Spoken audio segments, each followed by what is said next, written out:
नमस्कार साथियों, आपका स्वागत है आपके चैनल स्टडी आइंस्टीन में। आज हम लोग देखेंगे इंट्रोडक्शन पार्ट 4 चैप्टर नंबर 1। इसमें देखना है concept of rigid body, scalar and vector quantities, दृढ़ पिंड के बारे में जानना है, अदिश राशियां और सदिश राशियां क्या होती हैं उसके बारे में जानना है। ठीक है, चलिए स्टार्ट करते हैं। तो दृढ़ पिंड क्या होता है? दृढ़ पिंड, ठीक है,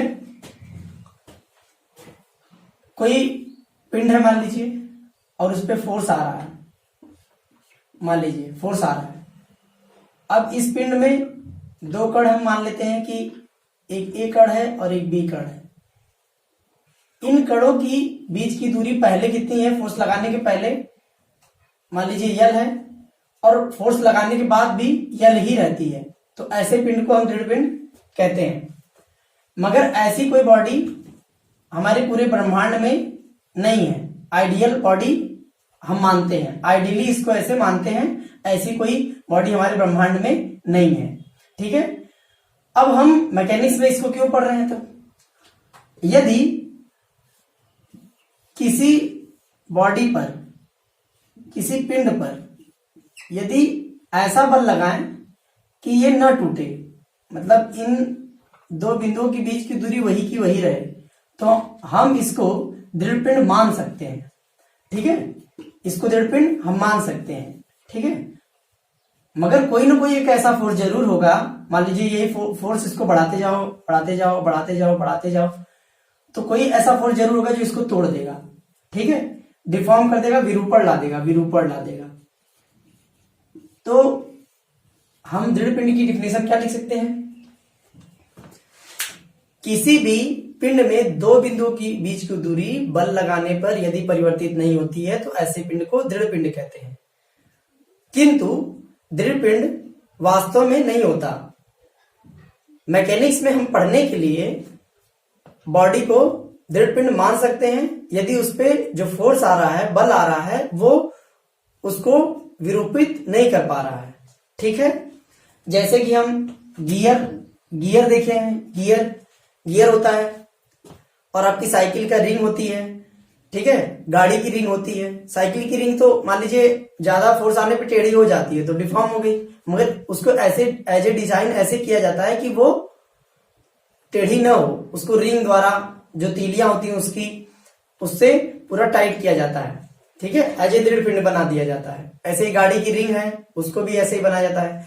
कोई टूल है, उसको भी ऐसे ही बनाया जाता है। ठीक है, तो दृढ़ पिंड मान के डिजाइन किया जाता है कि वो डिफॉर्म नहीं होगा। ठीक है, हम अगर नहीं मानेंगे डिफॉर्म हो जाएगा तो हमारे यूज का ही नहीं बचेगा वो। ठीक है, तो आप लोग इसको जो मैंने बोला है उसको लिख सकते हैं। अदिश राशि,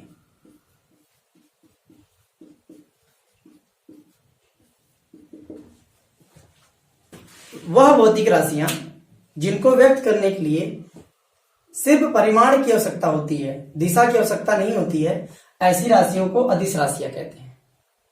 फिर से एक बार, वे भौतिक राशियां जिनको व्यक्त करने के लिए हमें परिमाण की आवश्यकता होती है, दिशा की आवश्यकता नहीं होती है, उसे अदिश राशियां बोलते हैं। एग्जाम्पल के लिए जैसे आयतन, दूरी, समय, द्रव्यमान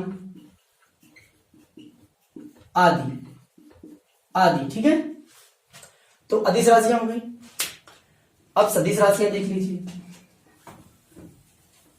सदिश राशियां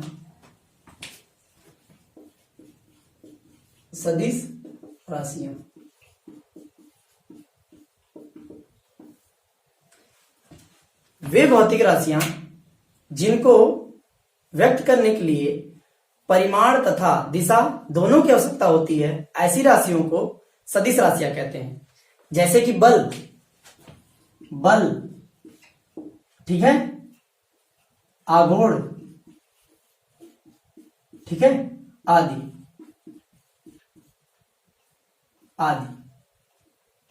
ठीक, इनको क्या है, जैसे मान लीजिए हम 10 किलो न्यूटन का बल लगा रहे हैं, ये बॉडी है, ये मान लीजिए कोई सरफेस है, इस पे अगर 10 किलो न्यूटन का बल लगा रहे हैं, 10 किलो न्यूटन का बल लगा रहे हैं, तो हम इसको एरो इधर दिखा रहे हैं ताकि ये बॉडी इधर जा रही है। अगर हम न दिखाएं तो ये पता नहीं चल पाएगा कि बॉडी किधर जाएगी किधर नहीं। तो इसका मतलब बल के लिए हमें परिमाण भी चाहिए और दिशा भी चाहिए, दिशा और परिमाण भी चाहिए। ठीक है, आघूर्ण जैसे है, अब कोई मान लीजिए स्क्रू है,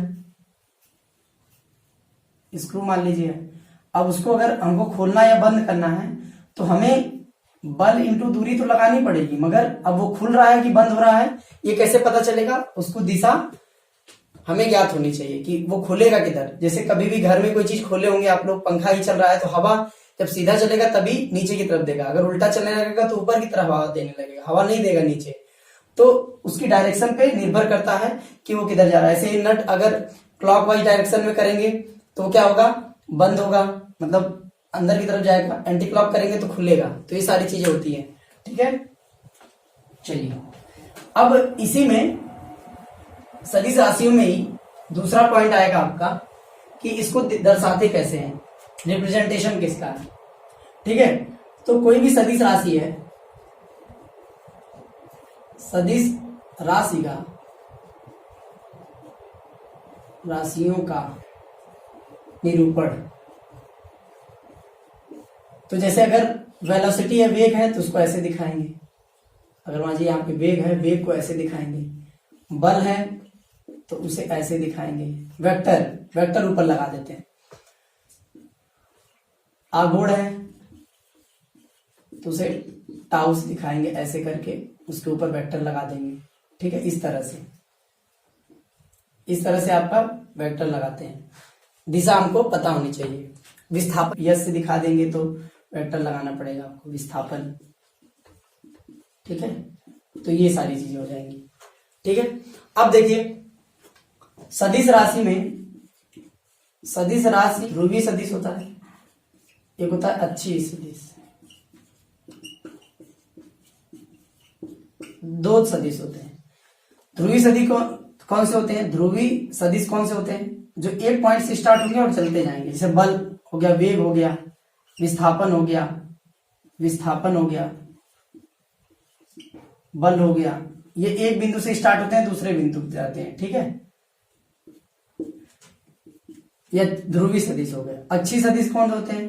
जैसे आघूर्ण, वो एक अक्ष के अकॉर्डिंग घूमेगा। ठीक है, जैसे कोणीय वेग, कोणीय त्वरण, ये सब क्या है? कोणीय वेग, कोणीय त्वरण को ये ओमेगा दिखाते हैं, इसको ऐसे अल्फा दिखाते हैं। ठीक है, तो ये सारी चीजें ये होता है। एक होता है समान सदिश। समान सदिश कौन से होते हैं? जैसे मान लीजिए एक सदिश ऐसे है, एक सदिश P है, इधर की तरफ है, और दूसरा सदिश Q है, वो भी इधर की तरफ है। उसकी दिशा और परिमाण सेम है और वो एक ही दिशा में लग रहा है, तो समान सदिश हो जाएंगे। विपरीत सदिश कौन से हो जाएंगे?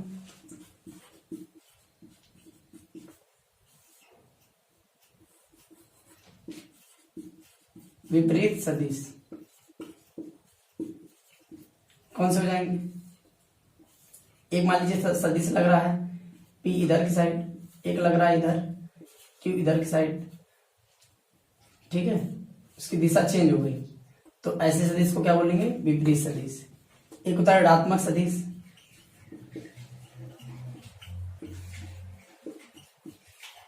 वो कैसा होगा? मान लीजिए R नीचे की तरफ लग रहा है, एक ऊपर की तरफ लगेगा R, तो क्या हो जाएगा? ऋणात्मक सदिश हो जाएगा।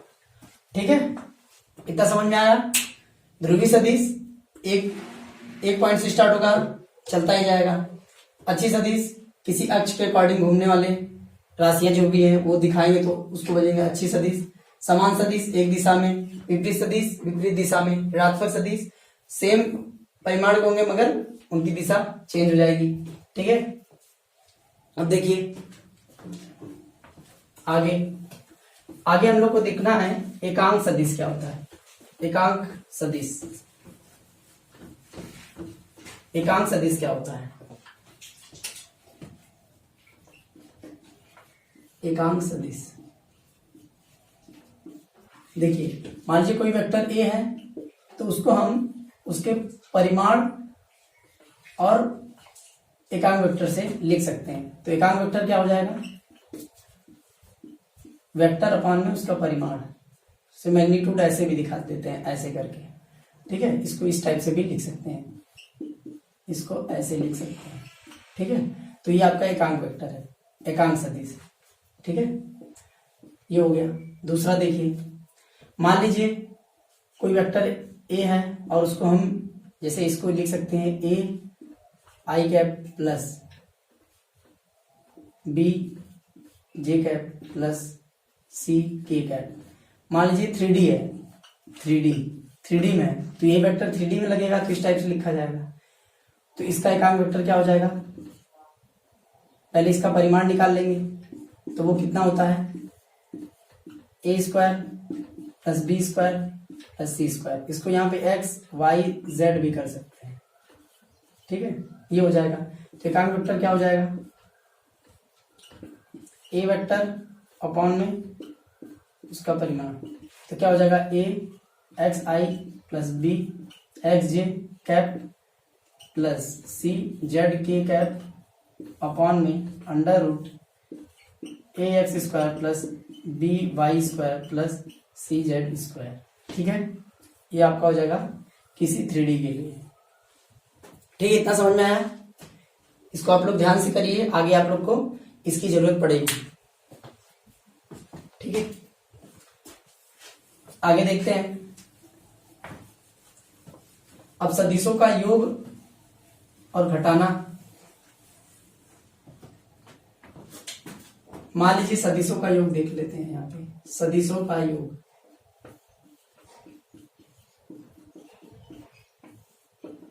क्या करना है, मान लीजिए एक कोऑर्डिनेट ले लेते हैं, उस पर कोई वेक्टर ए लग रहा है, ये ए वेक्टर, यहाँ पे कोई वेक्टर लग रहा है बी वेक्टर, और मान लीजिए यहाँ पे कोई लग रहा है सी वेक्टर, ठीक है। ये मान लीजिए एक्स है, वाई है, ठीक है। अब मान लीजिए सारे वेक्टर को हमको परिमाण निकालना है, तो क्या करेंगे, पहले ए वेक्टर बनाएंगे, ए वेक्टर बनाएंगे, फिर उसके बाद बी वेक्टर जिस दिशा में है बी वेक्टर, फिर सी वेक्टर, ठीक है। उसके बाद ये आपका परिमाण हो जाएगा रिजल्टेंट आर, ठीक है। देखिए इसकी जो हेड है, सिर है, उसके पूंछ से मिलाते हुए इसको ड्रॉ करेंगे और लास्ट में उसके पूंछ से उसके एरो तक मिला देंगे तो वो आपका परिमाण हो जाता है, ठीक है। तो इस तरह से योग निकालते हैं, ठीक है।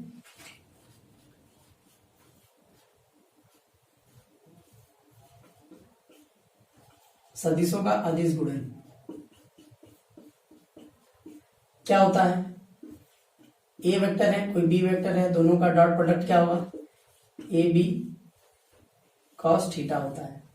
तो ये तो हो गया पहला रूल। दूसरा क्या है, अगर मान लीजिए ए है कोई वेक्टर, उसका ए बी प्लस सी से मल्टीप्लाई हो रहा है तो क्या हो जाएगा, A vector dot B vector plus A into C vector dot, यहाँ पे ए डॉट सी वेक्टर, इस टाइप से कर सकते हैं।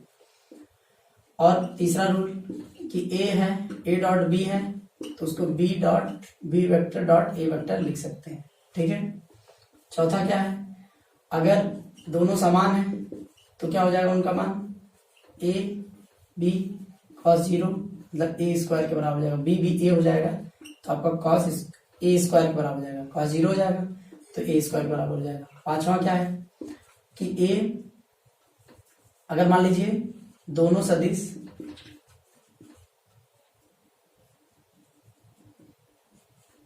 समान दिशा में,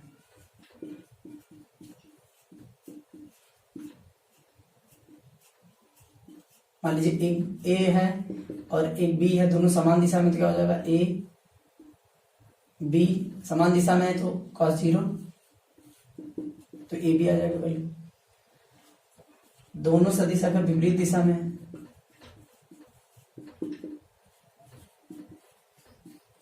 विपरीत दिशा में है तो क्या हो जाएगा, A dot B A B cos 180 तो हो जाएगा ए बी माइनस का 1, इसकी वैल्यू होती है तो क्या हो जाएगा माइनस ए बी। ठीक है, तो इतना आप लोग को जानना है। आगे देखिए, इसमें एक चीज और जाननी है, जैसे आई इंटू आई डॉट आई 0 कि 1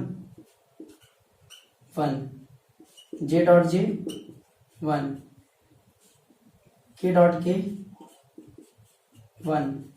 ठीक है, इसी में आई से जे का होगा डॉट तो 0, जे से के का होगा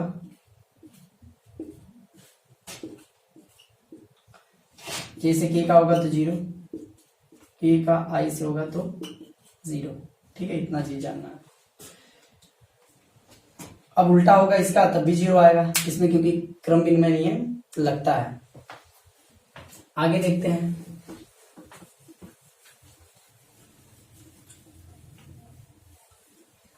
सदिशों का क्रॉस प्रोडक्ट, सदिशों का सदिश गुणन।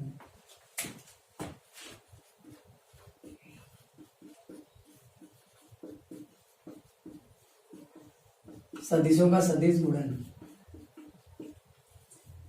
तो इसमें क्या हो जाएगा A cross B, A vector cross B vector equal to B cross A vector. ऐसा नहीं हो सकता, ये चीज जाननी है। अगर ए क्रॉस बी ऐसे है, A cross C plus D, इससे क्रॉस होगा तो ऐसे हो जाएगा A cross C plus A cross D plus B cross C plus B cross D. इस टाइप से हम लिख सकते हैं।